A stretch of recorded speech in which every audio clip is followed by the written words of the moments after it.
train de parler sur, après 70 ans, 3 points de suspension. Oui. Ah, ça fait longtemps qu'on a abandonné l'école. Pas abandonner les bons servir le Seigneur. Alléluia.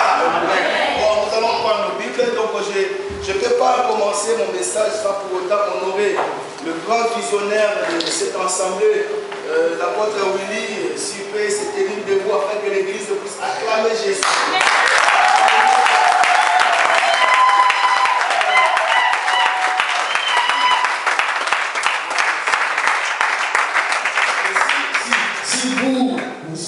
Donc, si vous n'êtes pas là, lui aussi ne peut rien faire. Alléluia. Nous sommes là parce que vous êtes là. Alléluia. Que le Seigneur vous bénisse. Donc, nous allons prendre nos Bibles dans le livre de Daniel. C'est un enseignement sous forme de prédication. Daniel chapitre 9. Donc, nous sommes en train de parler de 3 clés qui peuvent nous faire sortir de l'esclavage. Daniel chapitre 9, à partir du verset 2 et 3. Daniel chapitre 9, je crois que chacun de nous possède sa Bible. Alléluia. Oui, Daniel chapitre 9, verset 2 à 3. Ma soeur, tu peux lire. La première année de ton règne, moi, Daniel, j'ai compris par le livre. La connaissance vient de livre. La connaissance, alléluia, vient de la parole de Dieu. La Bible dit, vous connaîtrez la vérité et la vérité vous affranchira. Alléluia. Alléluia. Donc j'ai insisté longtemps sur l'ignorance. Le diable profite, l'arme auquel le diable attaque le chrétien, c'est l'ignorance. Alléluia. Voilà pourquoi Dieu n'aime pas que nous puissions être ignorants. Parce que si tu ne connais pas, ce sera très difficile que tu puisses entrer dans ta destinée, malgré que Dieu a déjà préparé un projet de bonheur pour toi. Mais si tu es ignorant, si tu ne connais pas, tu pourrais toujours demeurer pauvre ou demeurer faire la marche sur place. Alléluia. Voilà pourquoi nous avons insisté sur la connaissance. La connaissance vient de la parole de Dieu. Alléluia.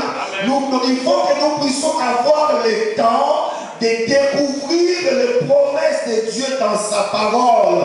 Il faut avoir le temps. La Bible dit que ce livre de la loi ne s'éloigne pas de votre bouche. Tu la méditeras jour et nuit, afin que tu puisses réussir dans tout ce que tu pourrais entreprendre. Est-ce que quelqu'un peut dire Amen? Alléluia. Alléluia. Donc chaque souffrance ou chaque misère devant Dieu a une limite. Alléluia. Ah, non, j'ai dit Alléluia. Quand tu vois que ton problème persiste, tu n'arrives pas à trouver des solutions, c'est que c'est toi-même qui est à la base de cet échec, parce que tu ne connais pas. Devant Dieu, chaque problème a une limite. Voilà pourquoi ici, Dieu lui-même avait dit que la souffrance de son peuple va durer jusqu'à 70 ans. Et après ces 70 ans-là, Dieu va les faire sortir. Alléluia. J'ai dit Alléluia. Comme le peuple de Dieu en Israël, ils ont souffert pendant 4 siècles et demi. J'ai dit bien 4 siècles et demi. Mais lorsque le temps fut accompli, Dieu a suscité un sauveur. Alléluia. Dieu a envoyé son serviteur pour que celui-ci puisse sortir. Voilà pourquoi je suis convaincu, je suis déterminé que chaque souffrance a une limite. Alléluia. Mais pour que tu comprennes ces choses-là, il faut avoir la connaissance. Il faut avoir la connaissance. La Bible dit que le prophète Daniel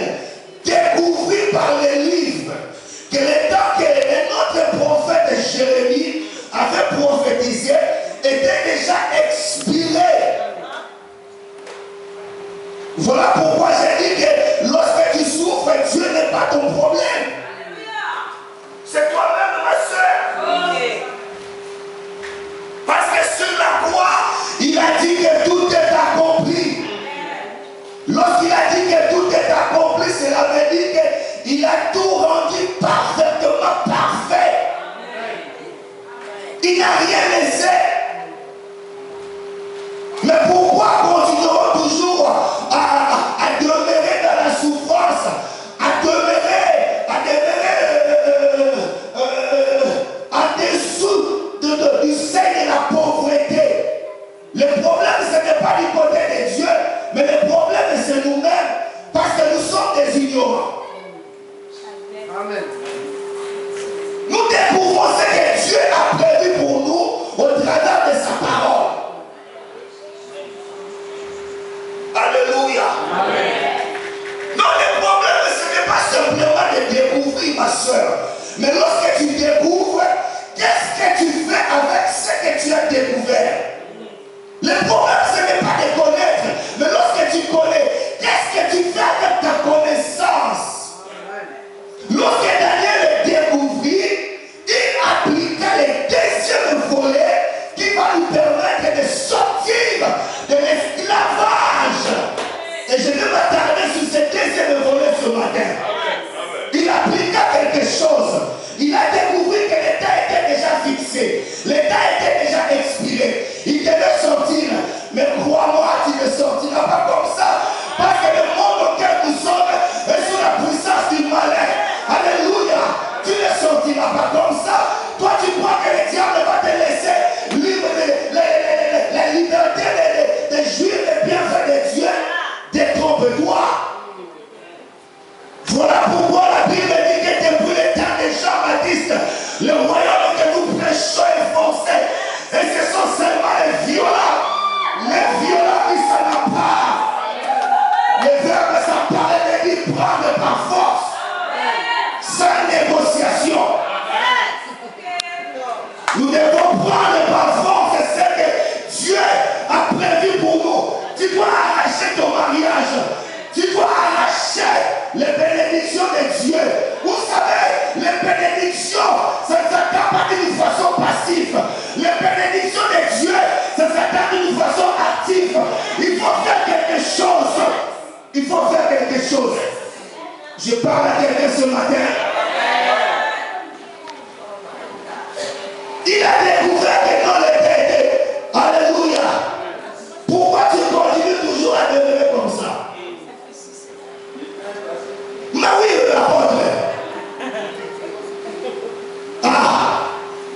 Vous savez, si toi-même tu ne prends pas la décision de bouger les choses, rien ne se fera. Mais Pierre a dit à Jésus, si c'est toi, au monde que je vienne vers toi, Jésus a dit, Pierre, viens.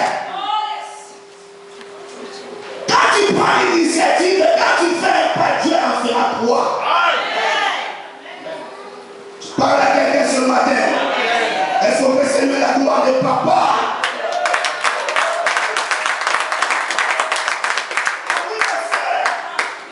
Oui, il faut que ça change. Oui. Alléluia. Alléluia. Même lui-même, il a dit qu'il n'est pas convenable de prendre le pain des enfants et de les jeter au chien. Nous ne sommes pas des chiens, nous ne sommes pas des chinois, nous sommes les enfants. Alléluia. Et nous sommes à la maison du Père. Nous devons en mériter. Alléluia. Est-ce que nous comprenons ces choses-là?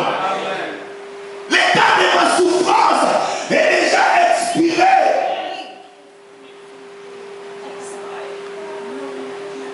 Alléluia. Je suis révolté ce matin. Non, c'est sûr, le vol, c'est pas ça. Oui. Lorsque nous découvrons la parole, la Bible dit que vous servirez l'Éternel et il n'y aura pas de femmes stériles ni de ceux qui avortent parce que vous servirez l'Éternel.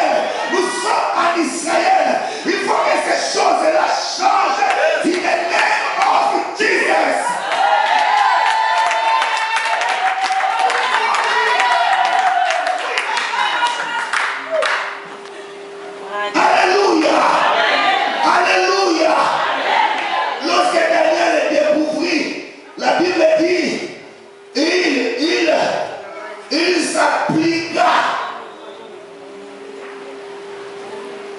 Sois pas distrait. Sois connecté ce matin. Amen.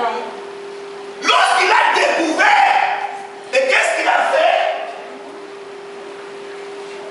Je retournai ma face vers le Seigneur. Ah oui. Afin de recourir à la prière. Afin de recourir à la prière. Donc le deuxième volet que je vais prendre ce matin, c'est la puissance de la prière et du jeûne. Amen. Non, tu n'as pas dit bien amen. Amen.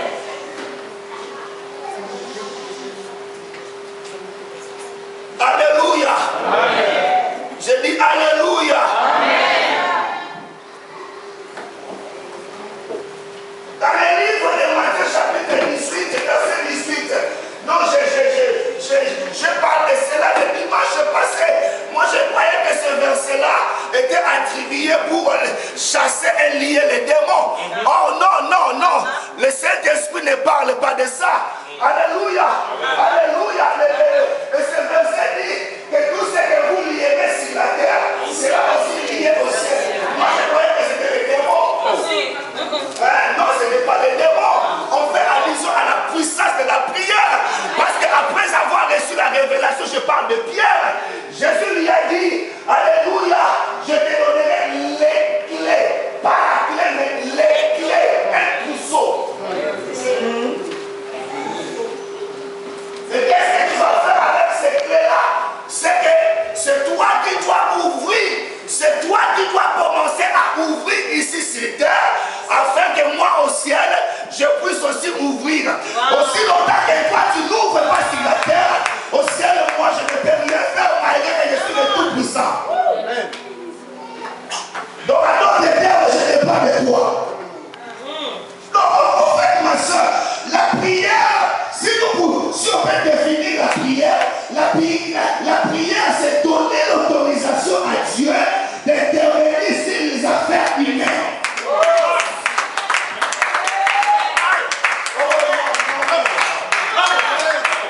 Alléluia. Donc quand je prie, je donne l'autorisation à Dieu d'intervenir sur les affaires ici sur la terre. J'ai recouru à la prière, l'arme de la prière. Ça ne rate pas cette arme-là. Dans la Bible dit que la prière fervente du juste a une grande efficacité.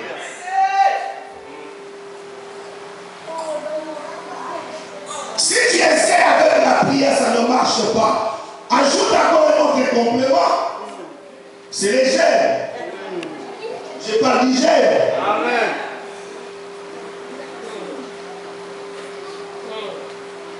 En fait, qu'est-ce qui se cache derrière la nourriture?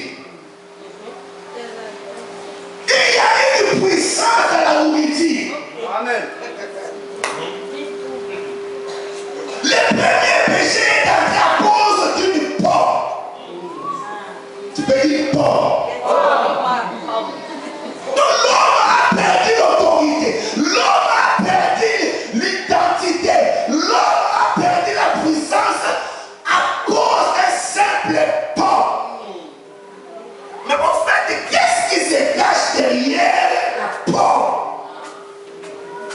Quelqu'un m'a dit, si tu réussis à vaincre la nourriture, tu vas vaincre le diable. Amen. Alors tu n'as pas compris. Pour vaincre le diable, il faut commencer par vaincre la nourriture. Vous êtes là? Vous êtes là? Vous êtes là? Merci papa. Vous êtes là? Regardez dans la Bible quelqu'un qu'on appelle Jacob. Il préféra sauter son repas. Il dit, ah, tu veux mon potage? Hein, tu en veux? Bon, pour aller. Mais à condition que tu me vendes ton... Oh, est-ce que je parle à quelqu'un?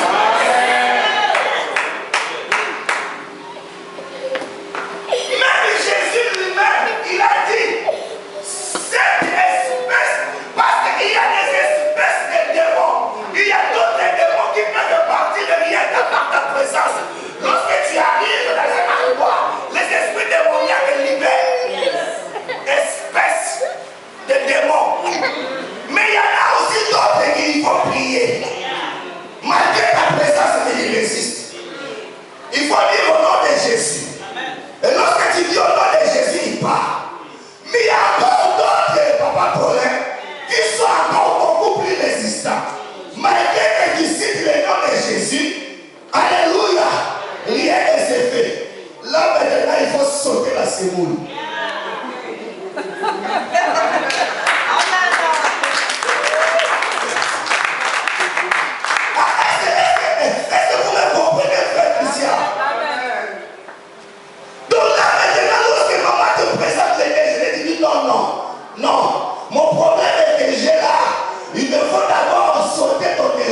Jésus a commencé par vaincre le diable au ciel.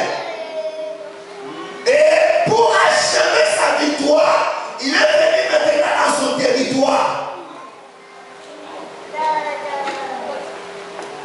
Un territoire ennemi. Un territoire ennemi. Alléluia. Amen. Alléluia. Et là, Jésus a vaincu le diable à la croix. Vous savez, j'ai demandé à Jésus, mais quelle était la recette de ta réussite? Il m'a dit que la recette de ma réussite, c'est une vie de sanctification totale. Hein? Sans compromis. Et il a vaincu sur la croix. Alléluia. C'est pour cela que nous, les chrétiens, nous sommes pas des vainqueurs, mais nous sommes des plus. Est-ce que tu réalises ça? Amen. Je parle de la puissance de la prière indigène.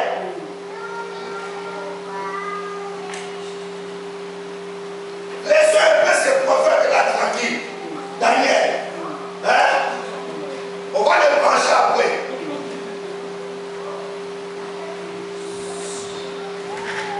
Matthieu, chapitre 17.